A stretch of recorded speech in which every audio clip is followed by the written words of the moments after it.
This is Jake Ducey, and I'm here with best-selling author Victor Villasenor, and I've just completed my book Into the Wind, and that's a story of overcoming and transformation.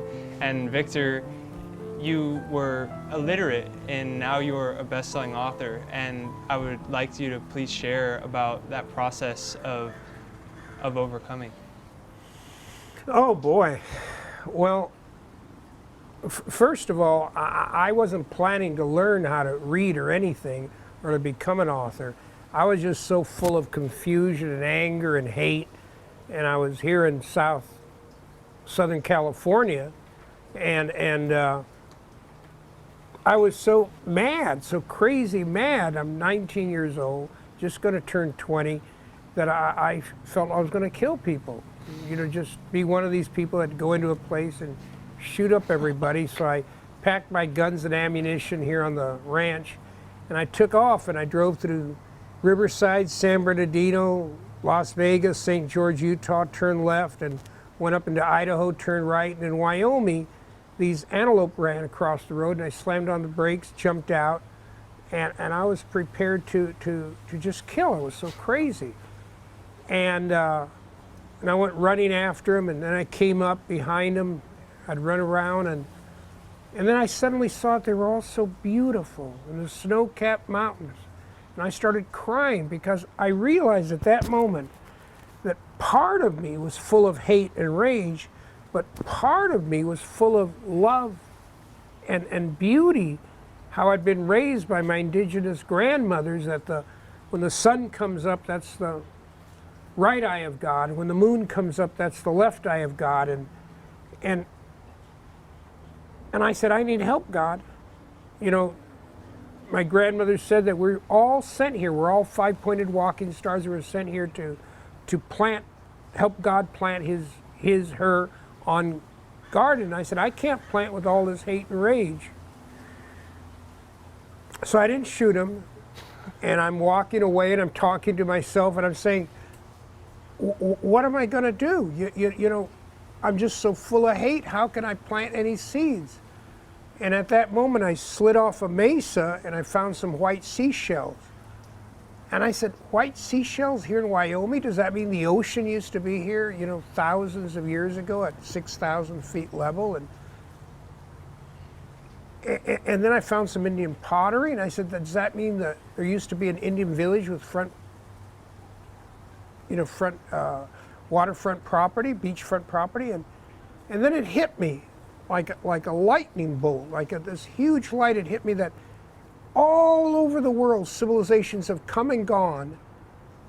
We don't know who built those hedges in England. What are they called? The stone, what is it? The stone hedges. And we don't know how the pyramids were built in Africa or the things in Peru. But we do know a lot about the Jews because of one tribe, the Jews, because they got a book called the Bible. And at that moment, I realized that the written word is powerful, that it can influence people, that it can make a difference. And the Bible gives the Jews a foundation so they don't panic, get full of rage and all this confusion like I did. And then I realized I had to become a writer. And with that vision, I had the audacity to come home and ask my own high school teacher how to become a writer. I've written about this in a book called Why and How I Became a Writer. And I now realize that every one of us has a purpose here on earth. And that purpose can be so incredible. Like me that can't read, become a writer. That which you can't do, maybe that's exactly what you got to do. Maybe musicians who are blind, they go into music. That there is something incredible inside our hearts and souls that when we tap into it, overcoming anything is easy. Does that make sense? So it was seeing the vision which allowed you to overcome. Once you saw where it is your purpose was taking you, it allowed you to the overcoming, because many people, you know, especially young people, hear their whole lives, you can't do this, you can't do that, this isn't possible, you know, and the overcoming process seems too far, too grand for people to go beyond. Was it seeing the vision that allowed you to overcome? The vision made everything seem possible. Nothing is impossible. Nothing's too grand, because I had so much hate. And what am I going to do? Start killing people? Or what am I going to do? That's a choice. Or am I going to pick up a pen and start making a difference by touching people's hearts and souls? And we all come up to, I imagine every person's ever thought of suicide, or every person who's ever thought of killing of somebody else, or wants to just get drugged out of their minds, or drunk out of their minds because they can't stand it. If they take that moment and stop and breathe deeply, at that moment, they can reach into parts of themselves where they've never reached before, and that's when we start touching our genius, when we start touching our greatness, to not commit suicide, to not kill people, to not go into a rage, to not take drugs or whatever, to take that lonely, scary moment and do something magical with it. So in Into the Wind, I write about forgiveness, and I state forgiveness is alchemy of the soul, in which the feeling of possibilities returns to the human spirit. You said you had a lot of hate. Was there a process of forgiveness of yourself, of others, that was creating this restriction in your body, and once you had this forgiveness, it opened up the space for this creativity, for this vision to come through? The forgiveness didn't come for a lot of years. The decision to become a writer, and then I started writing, and as I wrote, in the process of writing, the hate started going. Like, there's a movie called Billy Elliot about a boy that wants to be a dancer. His father wants to be a boxer. And in the process of learning how to dance at this macho world, it's the process that makes the difference. There is no peace. There is no path to peace. Peace is the path. And it took about 5 years of writing and not even knowing how to spell, and then say, well, if you don't know how to spell, look up the word. What a stupid thing. If I can't spell the word, how am I going to look it up? So the most important thing is life is full of twists and turns and ups and downs, and like you yourself fell off a cliff and you almost got killed, and it was the turning point for you to come home, become a writer. Well, we all got to fall off more cliffs and almost break our necks. We all got to have these things that forces us to open up and wake up. So, you know, something that I know a lot of people my age, and really people from all ages, deal with, is that there's this consensus, there's this idea of who we are and what we're supposed to be and what's possible. And first of all, it's not normally possible that someone who's illiterate becomes a writer. And second, you know, coming from where you came from, it's, you know, it's really an impossibility. And so was there a process? What was your process when people would say you can't be a writer? Did people tell you you couldn't be a writer? You know, that's a really important one. When I came home and I told my friends I've decided to become a writer, they started laughing like Billy, a neighbor here. He said, oh, come on, you can't spell anything, you can't write anything, you didn't even do well in school. I said, Billy, stop it. I've decided to become a writer. If you're a friend, help me. I had to get rid of all my friends.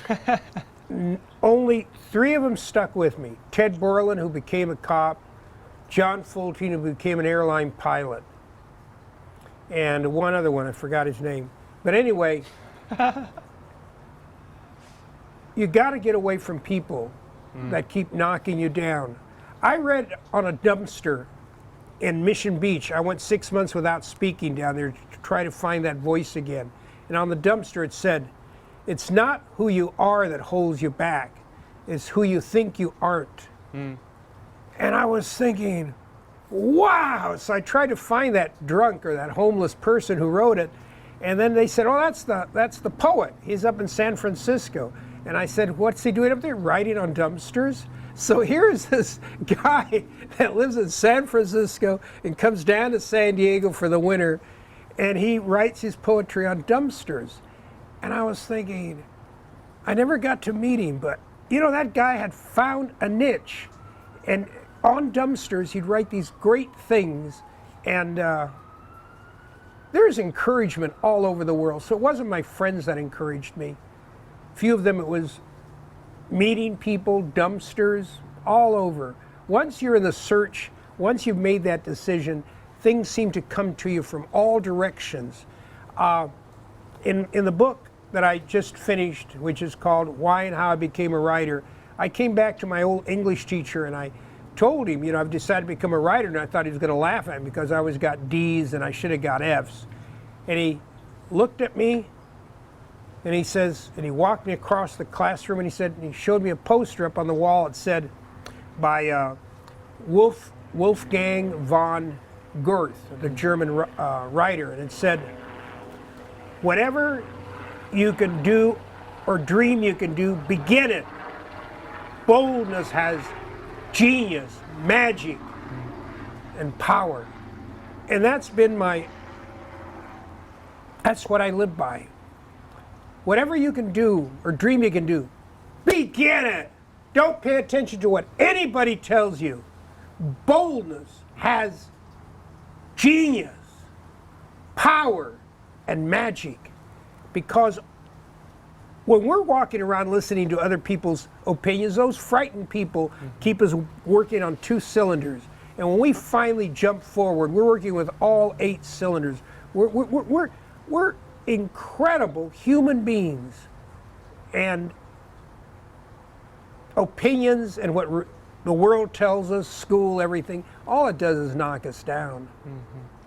I didn't pass my normal junior English class in high school, and now I'm here with you in that process, and I'm here living my dream. And for me, it was that exact thing. It was beginning that action and not hearing that around me. Would you say that that's really what it boils down to? Did you flunk school too? I didn't I didn't pass my normal junior English class. Yeah. Does that mean you flunked it? Yeah. Well, then just say it. You flunked your junior year. Yeah. Say it. Yes, I flunked my junior year, Well, and I got flunked kicked out. 3rd grade twice. Congratulations. Thank you. Okay. So what does it mean to go into the wind? Speaking of this action. To go into the wind, I think, is a wonderful statement that your book is the title, because when you go into the wind is when the sails pick up on a ship. It's when you raise up out of the water and you start really moving, and then you don't go directly into the wind, you go 3/4 into the wind and you pick up speed and speed and speed. Going into the wind takes guts, decision, and a focus to where you're going, and a flexibility to keep switching. Flexibility. That's a great title. Thanks.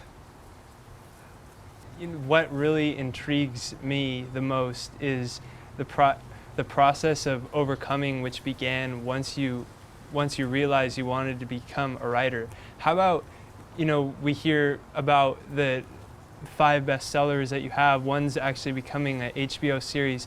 How about the process? Was there rejections in the process? How about stuff like that? Because we hear about, your story of illiteracy, but how about actually once you were a writer, at this process of once you see your dream, you see the vision clearly, but there's still things that happen?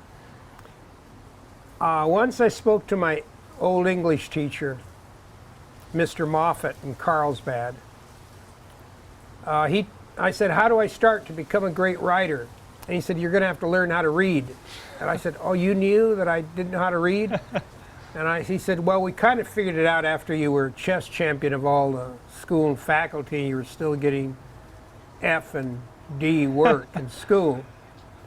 And I said, how do I do that? He said, go to the library and check out 4th grade books and start with those. And I said, well, that's kind of embarrassing to check out. He said, well, say it's for your cousin. Lie to them. And I said, lie to them? He said, of course, that's part of life. And I was thinking, wow. And so I went to the library, checked out books for my cousin from Mexico, and I started learning how to read with 4th grade books. And then this little girl's watching me read once I'm up to about 7th, 8th grade books, which took a few months.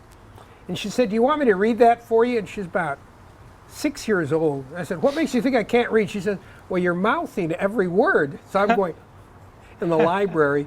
And she says, I'll read it for you if you want. And I said, okay, you little, read it. And I figured, she's 6, 7, can't read. She read the whole thing fluently. So here it's a 7th grade book. She's 6 years old. She can read better than I can. And the most important thing was I had no ego. I had no fear. I wasn't going to let anybody talk me out of it. And I wrote for 10 years, had 265 rejections before I sold my first book. And which was what? The first one is called A la Brava, which they changed to Macho. So 265 publishers rejected you. No, they rejected me again and again. Finally, when I'd finish a book, I'd make 10 copies, Xerox them, and I'd send them to 10 publishers. And then when they came back, I'd mail it out again. And that way, rejection was a way of life. And I'd say, God, I'm doing well. This week I got 8 rejections. Last week I only got 5. And then one time I sent it back to the same publisher, and the editor wrote back and it said, very sneaky, very sneaky. I just rejected this book last month. And he said, I re-looked at it. Actually, it's a pretty good book. You're getting better. So I started getting better rejections. And then somebody said, how can a rejection be better? And I said, when you have over 100 rejections, you really learn that rejections can get better. So I tell people, don't be afraid of rejections. Brag about rejection. I asked out 20 girls this month. I was rejected 20 times. You just keep going and have fun. So you're speaking about fun, and you're making me laugh while you're telling this story. What is the synergy between having humor about yourself and also about your failures? Why is that important? Because without humor, you're a dead duck. You really got to laugh at yourself and laugh at the world. I mean, the world is upside down. Everything is a big, crazy joke. And like we're told in Christianity, we don't kill. Then we put on a uniform and all of a sudden, onward Christian soldiers, and go kill everybody you can. Everything is such hypocritical lies everywhere. The government, the bankers are supposed to give this money to people to help them with their houses. They kept it all. Everywhere we look around. What I've learned is this, that I got to look at things on the large picture, like my grandmothers taught me that were indigenous Indians. The sun, the father sun, when it comes up, that's the right eye of God. When the mother moon comes up, that's the left eye of God. God is always with us. And now God is not something you believe in. God is a verb. It's what you do. I don't believe in God. I don't believe in something over there in the universe that's going to help me. I truly live like my grandmothers would say. They lived with God. Mm-hmm. They lived with possibilities. They lived with the unknown. And once you're in tune with the unknown, then the known becomes very small. What we know is only this big. The unknown is infinite. And once you're in tune with the unknown that's infinite, the known is so little that what can you don't take yourself that seriously. So staying in the known is limiting our capability of growth. Yeah, we think we know this much, and we think we know everything. It's only this much that we know. Mm-hmm. This last 100 years, all these goodies that we've gotten, cell phones, jet airplanes, those are gifts to us from our sister planets.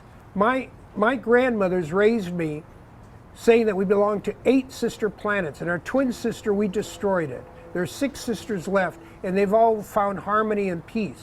The question is not, is there intelligent life on other planets. The question has always been, when is there going to be intelligent life on this planet? So I'd like you to please think of 5 most influential, whether it's authors or other people who've made a difference in your life. And instead of listing them, I would like you to please tell me what you think the common thread between them, which allowed them to make a difference in your life and the life of many others. What is it, a philosophy? At the top of the list is Anne Frank, the little Jewish girl that's locked in a room during the Nazi things. And she kept herself together by writing her diary. And the Germans have lost the war. And she writes, and she doesn't know that, but she writes that she still believes that humans are basically good. And they found her, and they murdered her, and they killed her. And yet she's a testament that no matter how awful things get, you don't give up. Human people, down deep inside, are good people. The majority, all over the world, there are good people. That testament that she did is just fantastic. A person that influenced me a lot as a writer is John Steinbeck, who writes about the workers, the everyday people, in Grapes of Wrath. And then he wrote a book that no one's ever read called To a God Unknown. No one's ever read it. And he was reaching for the spirituality of indigenous people. And then the rest of the people that I write that have influenced me have been blocks of people. I was a philosophy major. So I'm really influenced by the Greeks, by the Germans, by the French, by all these people. And yet, I could never buy into their head trips, that they're all in their heads. And to me, one of the greatest writers of all time is Confucius. What do you like most about him? When he wrote this little book, this little poem, he had been brought in by the emperor to be the administrator of a state, and he brought it to such flourishing greatness that everybody else got jealous and told the emperor, unless you get rid of Confucius, we're going to rebel and throw you out. So he got rid of Confucius, and as he's leaving his gates, they ask him, "Oh, master, what are we going to do without you?" And he says, "Row, row your boat. Come on. Row, row your boat gently down the stream. Merrily, merrily, merrily, life is but a dream." That is writing at its greatest. And now people say, "Oh no, that's English, that's English." Wait, the English stole everything all over the planet, just like the Spaniards stole all the gold and everything. The English stole everything, including the literature and brilliance of other cultures. That's from Confucius, not from the British. And the time has come on our earth for us to start understanding that there's brilliance, intelligence in all the cultures all over the world, and stop thinking that Europe is the place. What is one thing that you would like to leave, especially young people in this age where we hear more about impossibilities than possibilities? What's something you would tell somebody that is stuck and maybe they don't even know what it is their creative expression is? I do something with audiences when I give a talk. At the end of the talk, I invite 2 people up. I say, I want a man and a woman. And the women always come running up. The men, "Come on, man, come on." Finally, a man comes up kind of scared.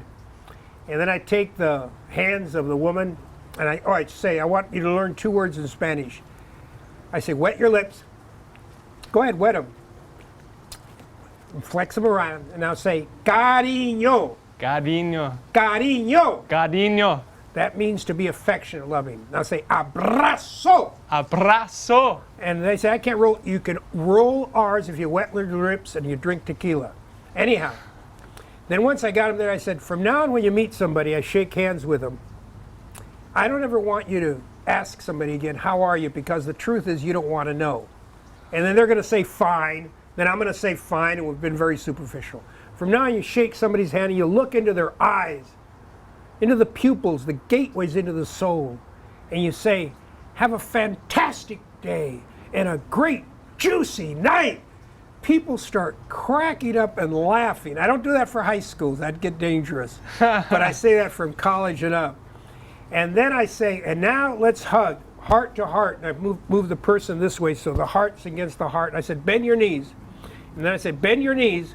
And now, heart to heart, hug me, and we hug. And I said, now, wiggle your ass, and wiggle your ass. And I said, and the reason we do that is, wherever the ass goes, the brains follow. So I want all young people to know that uptight ass keeps uptight brains. A relaxed ass allows you to relax your brains and go with the flow of creation. So what do I have to say? Dance. Relax your ass, relax your brains, and start realizing that life is wonderful. Every day is another miracle. Thanks, Victor. Thank you so much for your time, and it's really an honor to be here. And you know, it's really inspiring to feel your passion. Thank you very much.